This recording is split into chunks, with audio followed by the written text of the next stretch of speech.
আশা করি তোমরা সবাই ভালো আছো। চলো আজকে একটা ছোট্ট টপিক, ছোট তিনটে জিনিস নিয়ে আলোচনা করব।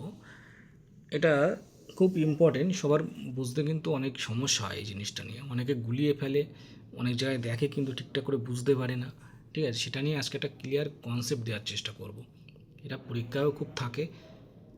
এটা চাইল্ড সাইকোলজিস্ট লিভ ভাইগোটসির মতবাদ থেকে আমরা এটা পাই। ঠিক আছে, তো ফার্স্ট যেটা নিয়ে আলোচনা করব সেটা হচ্ছে, দেখো, জোন অফ প্রক্সিমাল ডেভেলপমেন্ট কী জিনিস। এটা খুবই মানে টাফ কোনো জিনিস না, কিন্তু এই জিনিসটা গুলিয়ে যায় সবার। ঠিক আছে, কী জিনিস এটা ছবির সাহায্যে আমরা বোঝার চেষ্টা করি। ছবিটা পরে দেওয়া আছে, তবুও তোমাদেরকে আমি আগে একটু ছবি এঁকে বুঝিয়ে দিই, তাহলে তোমাদের বুঝতে সুবিধা হবে। ঠিক আছে, দেখো, ধরো শিশু তো কিছু কাজ করতে পারে।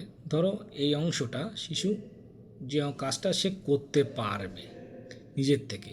ঠিক আছে, আর এই অংশটা কিছু কাজ থাকে যেটা শিশু কারোর হেল্প নিয়ে করতে হবে। ঠিক আছে, এই যে এটা হেল্প লাগবে।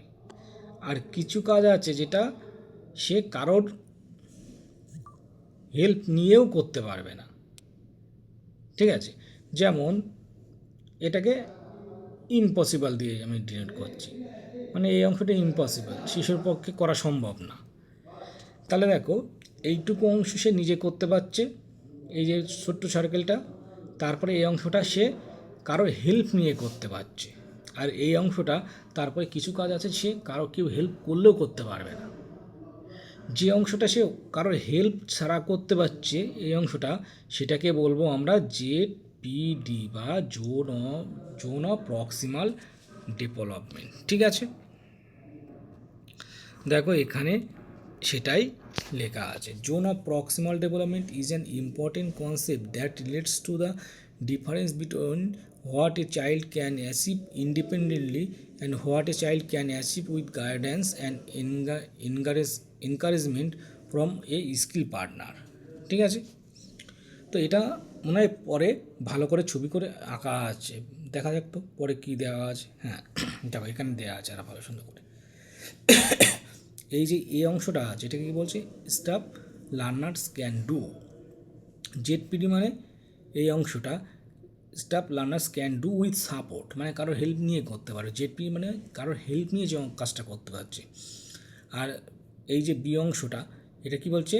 Learners can do even with support, মানে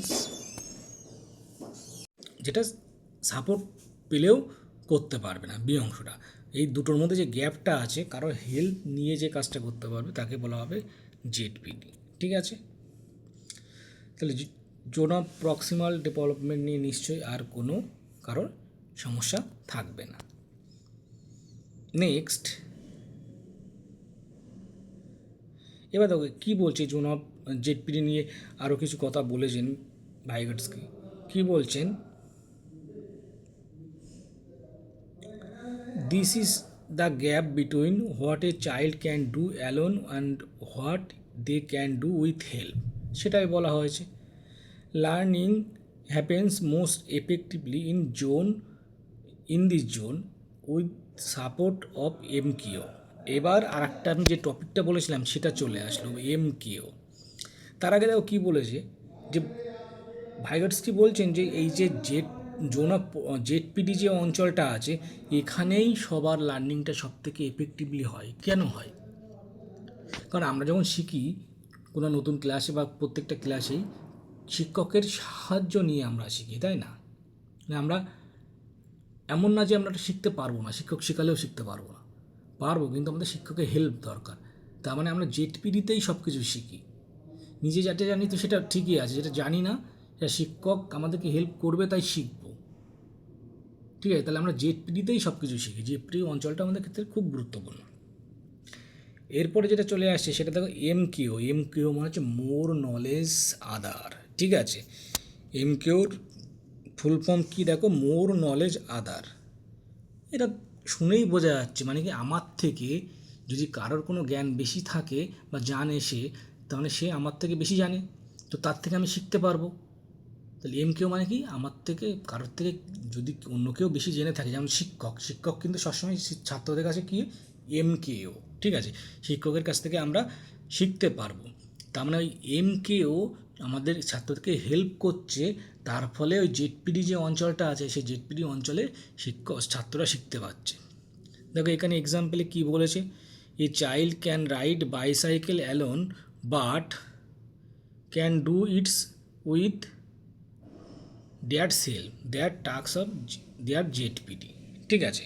কারণ কি, শিশু একা একা সাইকেল উঠতে পারছে না, কিন্তু এটা সে তার বাবার সাহায্যে সে সেটা করতে পারবে, আস্তে আস্তে নিজে শিখে যাবে সাইকেল চালানোটা, ঠিক আছে। তাহলে এখানে বাবা হচ্ছে MKO, আর শিশু যেটা শিখছে সাইকেল চালানোটা এটা হচ্ছে জেডপিডি, ঠিক আছে। হ্যালো, এরপর দেখো একটু ছবি দিয়ে বোঝানো আছে সেটা। হ্যাঁ, MKO দিয়ে ডেফিনেশনটা এখানে দিয়ে দিয়েছে। An MKO is someone who has more knowledge or skill, has better understanding or higher ability level than learner with respect to a particular task of or concept, ঠিক আছে। বোঝা গেল ব্যাপারটা। তাহলে তাহলে আমরা দুটো জিনিস শিখে গেলাম, এক হচ্ছে জেডপিডি আর একটা MKO। এদের দুটোর কিন্তু কী জিনিস যে শিখে গেলাম, কিন্তু এদের ফুল ফর্মটাও মনে রাখতে হবে। লাস্ট যেটা শিখবো আমাদের, দেখো MKO দিয়ে দেখো কি দেয়া আছে, আমি বলছে such as teacher, parents and other siblings or even A P, মানে যে বেশি জানে সেই MKO হয়ে যাবে। The key to MKO is that they must have more knowledge about the topic being learned than the learners do, ঠিক আছে। A teacher helping a student understand maths problem by giving help step by step, এই যে একটু আগে বললাম, শিক্ষক MKO তার সাহায্যে জেডপিডির মাধ্যমে শিশুরা শিখে যাবে, ঠিক আছে। এরপরে আসছে আমাদের স্ক্যাফোল্ডিং। এর ফলে যে জিনিসটা আসছে সেটা কি, scaffolding refers to the temporary support, মানে এখানে কী বলতে চাইছে, স্ক্যাফোল্ডিংয়ের সঙ্গে দেখো MKO আর জেডপিডি একটা সম্পর্ক আছে। স্ক্যাফোল্ডিং কী বলছে, একটা এই যে টেম্পোরারি সাপোর্ট দিচ্ছে, সাপোর্ট প্রোভাইড করছে, যার জন্য কী হচ্ছে,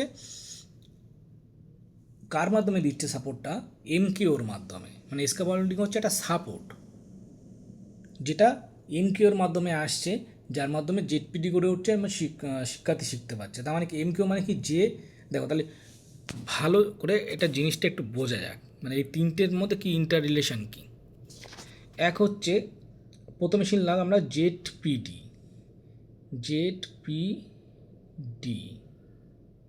তারপরে শুনলাম MKO, আর তারপরে আসলো স্ক্যাফোল্ডিং, SCA দিলাম। জেডপিডি মানে কি, শিশু যেটা কারো হেল্প ছাড়া হেল্প নিয়ে করতে পারবে, সেই হেল্পটা কী করবে MKO। তাহলে MKO জেডপিডিকে হেল্প করছে স্টুডেন্টকে, আর যে হেল্পটা করছে, এই যে হেল্পটা আসছে না, এটাই চলে আসছে আমাদের স্ক্যাফোল্ডিং। তার মানে MKO স্ক্যাফোল্ডিংয়ের মাধ্যমে জেডপিডি গড়ে তুলছে, সেটাই বলেছে টেম্পোরারি একটা সাপোর্ট।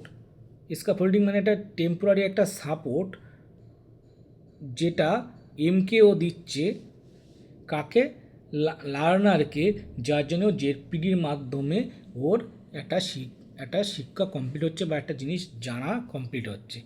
বোঝা গেল। এখানে যেমন একটা এক্সাম্পল দেওয়া আছে, দেখো a teacher gives hints a prompts during a writing task then slowly reduces help as a child learner, মানে প্রথমে একটা হেল্প করছে তাকে কীভাবে কাজটা করতে হবে, ঠিক আছে, তারপরে আস্তে আস্তে ওই হেল্পটা তুলে নিচ্ছে, তারপরে কী হচ্ছে, শিক্ষার্থী নিজের থেকেই পরে গিয়ে কাজটা করতে পারছে। তাহলে এই তিনটে জিনিস গেল, এই তিনটে কিন্তু একটার সঙ্গে একটা ইন্টার রিলেটেড, সেটা তিনটে টপিক আমি সুন্দর করে তোমাদেরকে বললাম, যাতে তোমাদের কোনো গুলিয়ে না যায়। তাহলে এটা নিশ্চয়ই তোমাদের ক্লিয়ার হয়ে গেল। এখান থেকে কোনো কোশ্চেন থাকলে অবশ্যই পেরে যাবে, পরীক্ষায় দিতে পারে জেডপিডি কী, স্ক্যাফোল্ডিং কী দিয়ে 4টে অপশান দিয়ে দিতে পারে। এতে কোশ্চেন অবশ্যই তোমাদের দিয়ে দেবো, পিডিএফটা তোমরা পেয়ে যাবে, তোমাদের হোয়াটসঅ্যাপ গ্রুপে জয়েন করে যাও, আমরা লিঙ্ক দিয়ে দেবো, সেখান থেকে পেয়ে যাবে। ঠিক আছে।